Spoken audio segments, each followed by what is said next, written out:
તો ફાઇનલી આજે તડકી વાળા બનાવી નાખી મસ્ત મજાની શાહની કઢી।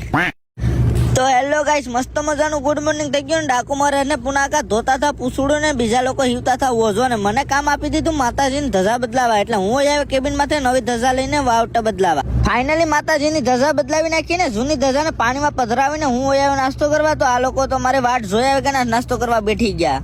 પછી હું નાસ્તો કરવા બેઠી ગયો તો મસ્ત મજાની રોટલી ને મસ્ત મજા ભીંડાનું શાક હતું। આ જોતા જોતા મને તો બહુ રી સડી ગઈ, કઈ વાંધો નહીં। પછી આપણે આવ્યા હવા 7 કરોડનો સેન પહેરીને ઝાડ હીવવા। કામ તો કરવું પડે મારા કલેજા, બાયુના ખોળામાં સફળતા ન મળે। अब आए ना लाइन पे।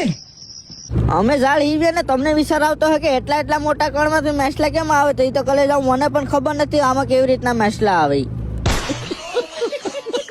ફાઇનલી ઓઝો હીવી નાખ્યું ને થઈ ગયા નવરે। તો આ ભાઈ સડાવી લીધો મસ્ત મજાનો કોટો। बोलो से बाकी से પછી કાઢી લીધું ફ્રીજ માંથી સાસ। પછી કાઢી લીધું બકાલું ધોઈ નાખ્યું મસ્ત મજાનું। પછી નાખી દીધી ટોપિયામાં સાસ।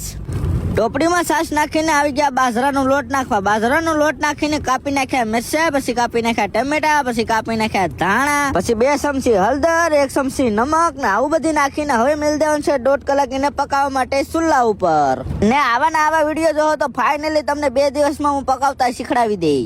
कहाँ थे ज्ञानी बाबा। તો ફાઇનલી મિત્રો 2 કલાક પછી બની ગઈ આપણી કઢી ને બધા ખલાસી ભાઈ બેઠી ગયા જમવા। ને મિત્રો ખરેખર જો તમારે આવો પ્રકૃતિનો અને આવો ખોરાક લેવો હોય ને તો તમારે આવવું પડે દરિયામાં। ને મિત્રો આવા વિડીયો જોવા માટે મને લાઈક અને ફોલો કરી લેજો। ગુડ બાય, ગળે જાઓ, ટાટા।